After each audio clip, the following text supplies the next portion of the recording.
कारण करोनामध्ये जे काही मी काम केलं ते मी माझ्या एकट्याचं नाही, तुमच्या सगळ्यांच्या साथी सोबतीने केलं. आणि विशेष म्हणजे या जनतेने जे आपल्याला उत्स्फूर्तपणाने आपलं ऐकलं म्हणून महाराष्ट्र वाचलेला आहे.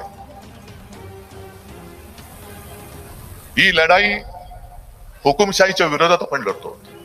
म्हणून विश्वजित, मी आज सगळ्यांच्या समोर सांगतो, जर मला पहिल्या दिवशी कळलं असतं ना सांगली विश्वजितला देत आहेत, मी त्याच दिवशी सांगली सोडली असती.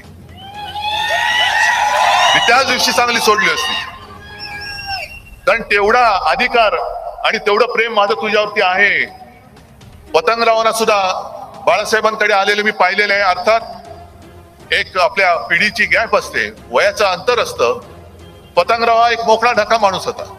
म्हणजे माझ्याशी सुद्धा बोलताना कधी वयाचं अंतर त्यांनी जाणू नाही दिलं. अगदी मुला म्हणजे त्यांचाच मुलगा असल्यावर काही एकदम विश्वजितची कशी बोलते तसे माझ्याशी ते बोलायचे. आपण आता एक पाऊल पुढे गेलं पाहिजे.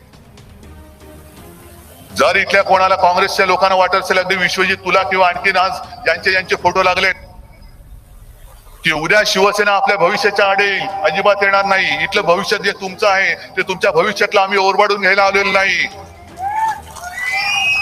पण माझ्या सांगली कराकडनं जी जागा आम्ही त्यांची सोबत दिली म्हणून इथून तुमच्याकडनं हिसकावून घेतली गेलेली आहे, ती हिसकावून पुन्हा घेण्यासाठी म्हणून मी सांगलीमध्ये आलेलो आहे. म्हणून सांगलीत आलेलो आहे. आणि ही सांगली मला जिंकायचीच आहे. एक चंद्रहार सारखा नवीन चेहरा, जसं मी मगाशी खुदिरामचं तुम्हाला उदाहरण दिलं तसा चंद्रहार एक नवीन मल्ल दिलेला आहे. हा लेचपेचे नाहीये. डबल महाराष्ट्र केसरी.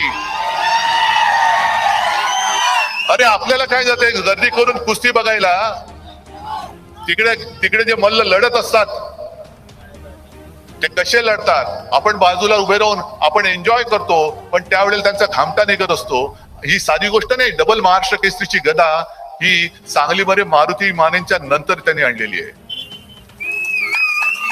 आणि योगायोग असा की मारुती माने सुद्धा हे खासदार होते. काही जण म्हणतात की हा तर पैलवान आहे, ह्याचा राजकारणाशी काय संबंध. अहो पण मारुती माने होतेच ना. आणि मग इतर पक्षांमध्ये जसं भाजपामध्ये काही चित्रपट तारका, अहो जयंतराव तुम्ही सुद्धा गेल्या वेळेला अमरावतीत पाठिंबा दिलाच होता ना, आज तुम्हाला कळलं चुकलं. असे काही नवीन काही क्रिकेटपटूंना तिकीट देतात, काय संबंध आहे राजकारणाचा. सिने तारकांना तिकीट देतात, काय संबंध आहे.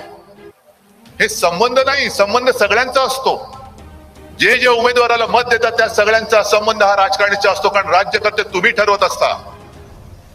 या देशावरती राज्य कोण करणार हे आम्ही नेते नसतं ठरवत, हे तुम्ही ठरवत असता.